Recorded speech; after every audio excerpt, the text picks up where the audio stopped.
ആദ്യം Shri Jacob George, എന്തായിരിക്കാം BJP. സംസ്ഥാന പ്രസിഡന്റ് തെരഞ്ഞെടുപ്പിൽ പ്രതിഫലിക്കാൻ പോകുന്നത്? ഇത് ഒരു നാമനിർദ്ദേശ പത്രിക സമർപ്പണമാണ് നാളെ നടക്കാൻ പോകുന്നത്. കഴിഞ്ഞ കുറെ നാളുകളായി, മാസങ്ങളായി ചർച്ചകൾ ഉണ്ടായിരുന്നു. ബി.ജെ.പിക്ക് പുതിയ പ്രസിഡന്റ് വരും, കെ സുരേന്ദ്രന് തുടരാൻ കഴിയില്ല എന്നൊക്കെ. പക്ഷേ സുരേന്ദ്രന് വീണ്ടും ഈ സമയം നീട്ടി കൊണ്ടുപോവുകയായിരുന്നു.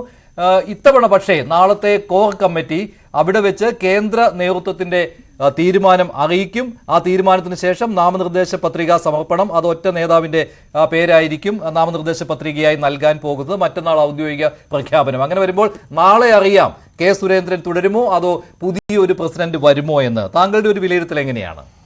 എനിക്ക് തോന്നുന്നു പുതിയ ഒരു പ്രസിഡന്റ് വരും എന്ന് തന്നെയാണ്. കാരണം മൂന്നാം തവണയും രാജ്യം ഭരിക്കുന്ന നരേന്ദ്രമോദി, അദ്ദേഹത്തിൻ്റെ നേതൃത്വത്തിലുള്ള ബി.ജെ.പി.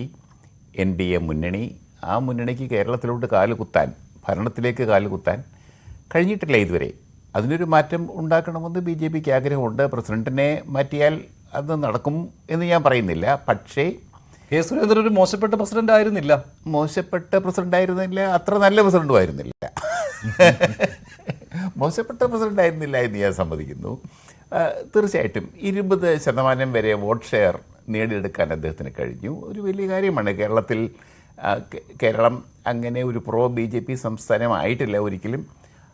ആ നിലയ്ക്ക് സുരേന്ദ്രൻ്റെ പ്രവർത്തനം എന്ന് പറയുന്നത് സുരേന്ദ്രൻ്റെ പ്രവർത്തനമാണോ അത് ബി.ജെ.പിയുടെ സാധാരണ തനത് വളർച്ചയാണോ എന്തുമാവട്ടെ, അതിൻ്റെ ക്രെഡിറ്റ് തീർച്ചയായിട്ടും നേതാവിന് തന്നെയാണ്.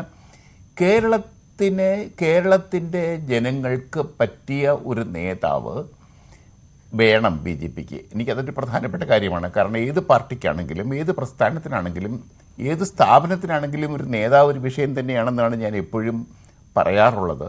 അതുകൊണ്ട് ബി.ജെ.പിയുടെ നേതാവ് ഒരു ഒരു ഒരു ഒരു ജനകീയനായിരിക്കണം.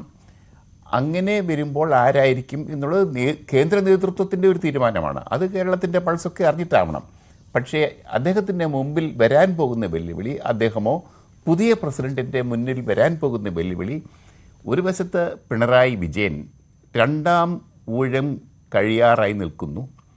മറുവശത്ത് പ്രതിപക്ഷ നേതാവ് തന്നെയാണ് ഞാൻ വിശേഷിപ്പിക്കുക V.D. സതീശൻ. പിന്നെ കോൺഗ്രസിൻ്റെ നല്ല നേതാക്കന്മാർ ധാരാളമുണ്ട്.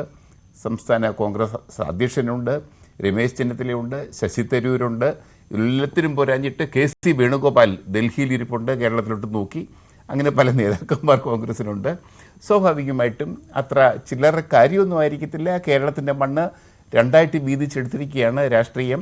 ഒരു വശത്ത് പക്ഷേ ബി.ജെ.പിയെ എഴുതിത്തള്ളാൻ കഴിയുകയില്ല. അതുകൊണ്ട് തന്നെയാണല്ലോ ബി.ജെ.പി. സംസ്ഥാന പ്രസിഡന്റ് ആരാണ് എന്ന കാര്യത്തിലും ചർച്ചകൾ നടക്കുമ്പോൾ അത് കൗതുകത്തോട് ചർച്ച ചെയ്യുന്നതും അതുകൊണ്ട് തന്നെയാണ്. മുൻപോൾ കെ സുരേന്ദ്രൻ 2020 ഫെബ്രുവരിയിൽ പ്രസിഡന്റായി അധികാരമേറ്റതിന് ശേഷം കൂടുതൽ കാര്യങ്ങൾ മാറിയിട്ടുണ്ട്. അന്നത്തേക്കാൾ ആകാംക്ഷയുണ്ട് ഇപ്പോൾ സംസ്ഥാന പ്രസിഡന്റ് ആരാണ് എന്നറിയാൻ. അതിൽ ഏറ്റവും പ്രധാനപ്പെട്ടത് സുരേന്ദ്രൻ തുടരുമോ എന്ന കാര്യമാണ്. അതിനൊരു കാരണമായിട്ട് പറയുന്നത് തദ്ദേശ തെരഞ്ഞെടുപ്പ് അടുത്തിരിക്കുകയാണ്.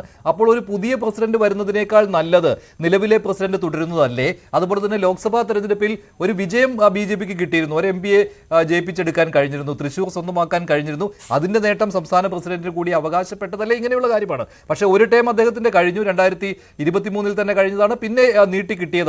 അപ്പോൾ ഇനിയും ഒരു ടേം കൂടി അദ്ദേഹത്തിന് നൽകുമോ എന്നുള്ള കാര്യമാണ് മറുപക്ഷത്ത് വരുന്നത്. അതുപോലെ തന്നെ സുരേന്ദ്രനെതിരെ ഒരു പടയൊരുക്കം ഉണ്ടായിരുന്നു, ബി.ജെ.പിയിൽ തിരിച്ചുമുണ്ടായിരുന്നു അല്ലേ?